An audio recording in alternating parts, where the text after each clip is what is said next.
Many times when we start a new year, we're always pumped, we're always gingered. I'm going to achieve this, I'm going to achieve that. But after like the first 2 weeks, first 3 weeks, we don't do it anymore. So the purpose of this video is actually to check in on ourselves, on our productivity and our progress for this year. The beginning of this year, I actually put out a video where I was outlining how I was going to actually achieve all my goals this year, all the things that I set out to achieve. And it got some views and some questions and some engagement. And I just thought about how about I do a video where I keep track of our progress, because obviously if you're setting out to do stuff this year, you actually have to keep track. When I posted that video, to me, I feel like a lot of people are on board with that kind of agenda this year as well. A lot of people want to achieve things this year. I mean, year in, year out, you can't just live life the same way. So the number one thing that I would say that I do, or that I did, or I'm doing to make sure that I am achieving my goals this year is that if you have an iPhone, I think any phone can pretty much do this, but you can set a reminder. I set a reminder to check my Q1 goals for the year. So I segmented my lists into like different quarters of the year, so January to March, just like that. So I segmented it into quarters and outlined things I was going to achieve first quarter, second quarter, third quarter, fourth quarter, and something that I was going to be doing all through the year. So in my first quarter goals, I also set like a reminder and I synced it with my calendar to remind me every every Sunday to look at my goals, to visualize my success and to meditate on what I want to do to achieve those goals. And in the reminder, I didn't just say look at your goals, I actually put out all those things. Emanuela, what are you doing to achieve your goals this year? What are you doing to do this year? Every Sunday I was always looking at it, and when I get the prompt, when I get the notification on my phone that check your Q1 goals for the year, I'll go and look at it. I'm like, oh God, you have not done this. Oh, you are doing this. Okay, you've done half of this. Okay, you are almost there. And so it's a constant reminder in my head that, oh, you have to achieve this. Because the funny thing is that many times when we start a new year, we're always pumped, we're always gingered. I'm going to achieve this, I'm going to achieve that. But after like the first 2 weeks, first 3 weeks, we don't do it anymore. We don't do anything anymore. It's not literally your fault. It's not like our fault. It's just the way life works and the way we are wired. Sometimes the ginger of a new year, the start of a new year gives us so much ginger, so much gumption, like we just want to achieve things, that by the second year, when reality hits and when you know that you have to wake up by 5 a.m. in the morning and you don't have time to jog or take your stroll on it, so it's maybe not realistic, you now start seeing that, oh, life is actually deeper than this and you have to get shit done. So you forget the things that you've outlined for the year already. But I was always, and that's why I set it to be on the weekends, because okay, I have a 9 to 5, I'm going to work Monday to Friday. On the weekend, the next week, am I going to do this? Are these things that I'm going to achieve? Are these things I'm going to do? So I put those reminders up and it really helped me. One of the things I said I was going to do this year is that I said I was going to read 3 books in the first quarter. And that was one of the minuscule goals that I said I was going to achieve. Obviously, I said a lot of things in that first quarter. I don't know what I was thinking. And if you watch most of my videos, I always say start small. But the grandiosity of like human nature sometimes is funny. And I was writing some crazy ass shit. But the funny thing is, when I put out 3 books, I was going to read 3 books, I didn't think I was going to get it done, because in January I had like a serious work event that my whole January was gone. So I didn't have time for that. In February, I was thinking Valentine's, I was thinking about things, I was thinking about campaigns to run for work and all of that. So it was not even on my radar, like books and everything. But would you believe, testimony time, would you believe that by what month are we in? Are we in April? Yeah, we're in April right now. By April, I've already read 5 books. 6 actually. I've read 6 books, double the amount I said I was going to read in the first quarter. And I'm sharing that because I just want you guys to know that it is because I was reminding myself. I was setting reminders and saying that, okay, Emanuela, you're going to have to do this thing, you're going to have to do this one. So do you know that in January and February, I didn't read those books because I didn't have the time. But by March, because I knew that Q1 was ending already, I picked up a book and I'm like, you know what? Because of this goal that I set, I want to do this. Like, I had to be intentional about it. And I think that's one of the useful things of a reminder, because if I hadn't put up that reminder, I would check my goal my list of goals here. I'll check my list of goals in August and find out that in Q1 I was supposed to have done this.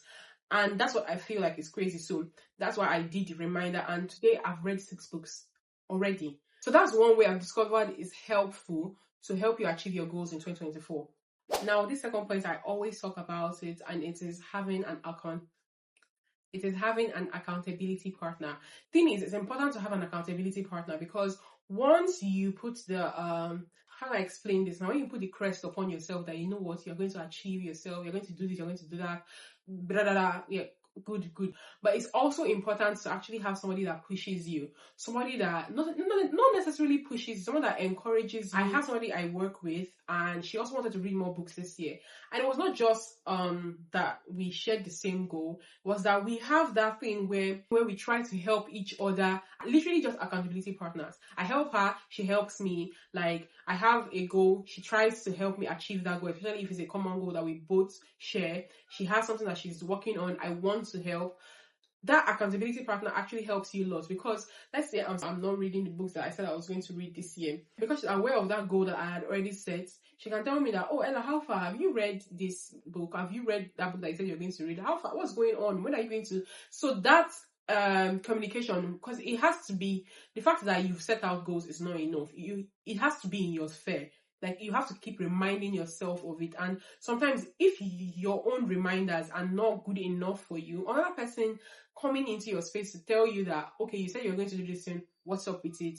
It's also like a good reminder as well. Like, it helps you, it pushes you to want to achieve, to want to do that. Especially when you don't want to be like somebody that is always someone that is wishy-washy, that doesn't stand by their words, that is useless. So obviously that person is going to be like a good accountability partner for you. That person can help you take account of what you are doing, and then like for your progress. So now my third tip would be to visualize. Okay, when I was younger, when I was growing up, my parents brought us up with books. Like, we were always reading motivational books. Aspire to Perspire, we're always doing it. Richest Salesman in the World, Richest Man in Babylon, Rich Dad Poor Dad, the whole works. We're always reading those things. And we're not just reading those things, we were also practicing them. Like, alongside the Bible, because obviously I was raised in a Christian home. So alongside the Bible, like, let's say we read Proverbs today and they're talking about not lying and stealing, we'll actually practice that and come back and share how we didn't do that day, or how that interfered with our life, or something like that.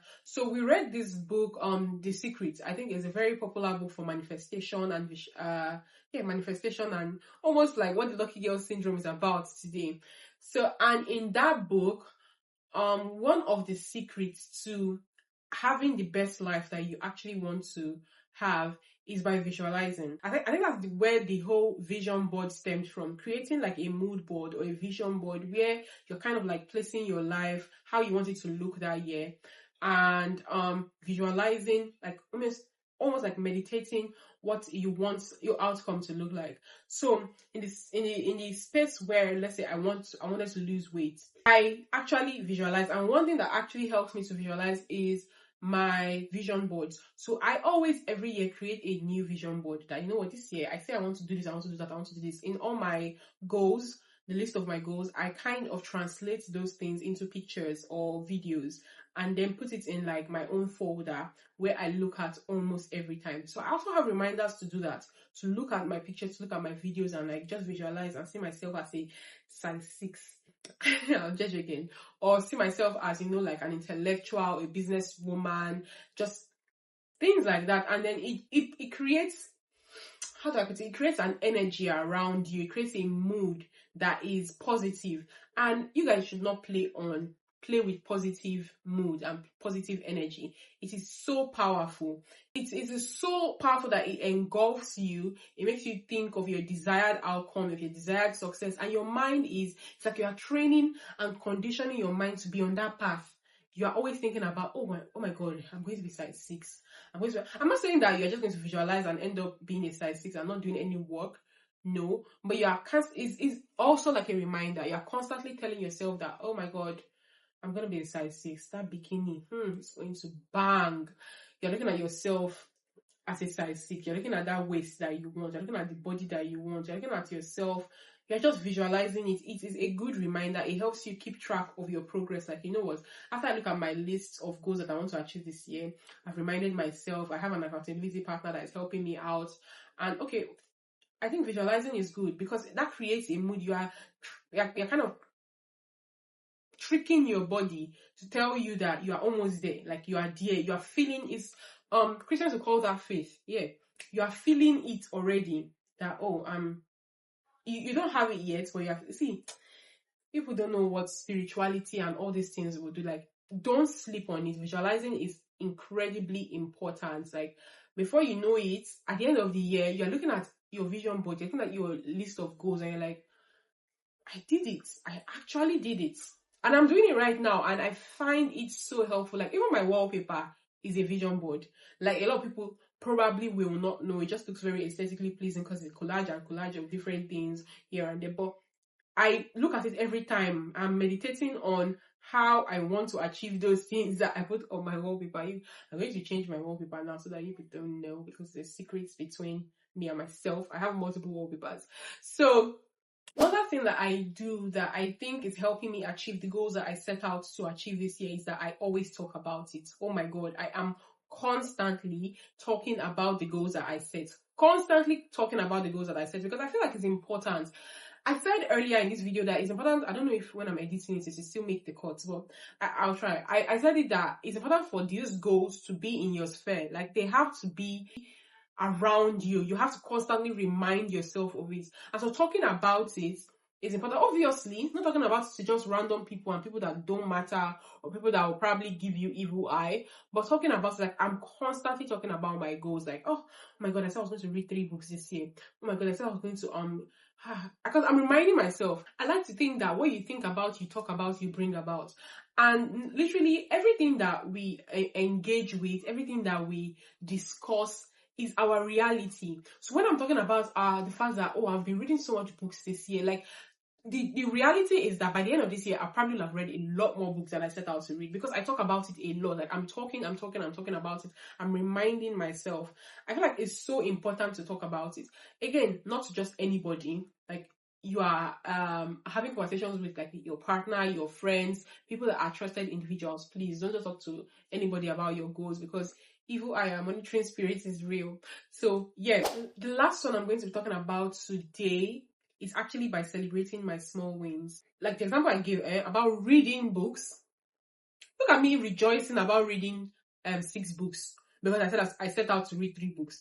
To some people, it's literally inconsequential and it doesn't make any sense. It doesn't mean anything. But I am celebrating my wins. Like, I'm patting myself on the back. I'm happy. I'm celebrating it. I'm joyful because I'm thankful that I was able to do things that I said I was going to do.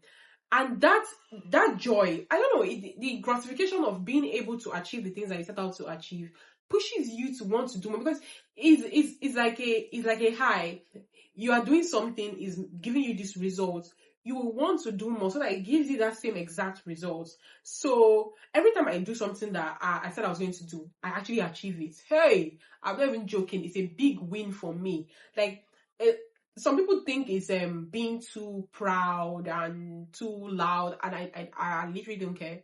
I literally don't care. I literally just do what I feel works for me. And the reason I've been able to what's it called? Be able to, like, say, for example, let's stick to this book example now. Read those books. That when I finish one book, I'm like, do you believe that I read that book in 3 days? Do you believe I read that book in 24 hours? I really praise myself about it, and I feel like that is so important, because now I'm hunting that high. I want that, and I know that productivity transcends to that high somehow. So I'm always looking for it. I'm looking for it. I just want it. And so I'm trying to, like, increase my performance. I'm trying to do this. I'm trying to do that. And I know that by the end of this year, if I've not achieved everything, I will have achieved majority of the important goals that I set this year. And the reason I'm doing this video is because I want you to do that as well. And I want you to be able to come back to this video. I'm like, Ella, I swear to God, what you're saying is true. I've been doing it and it has been working. So that is the end of this video today, guys. I hope you enjoyed it. Thank you. Don't forget to like it. Don't forget to subscribe. Bye.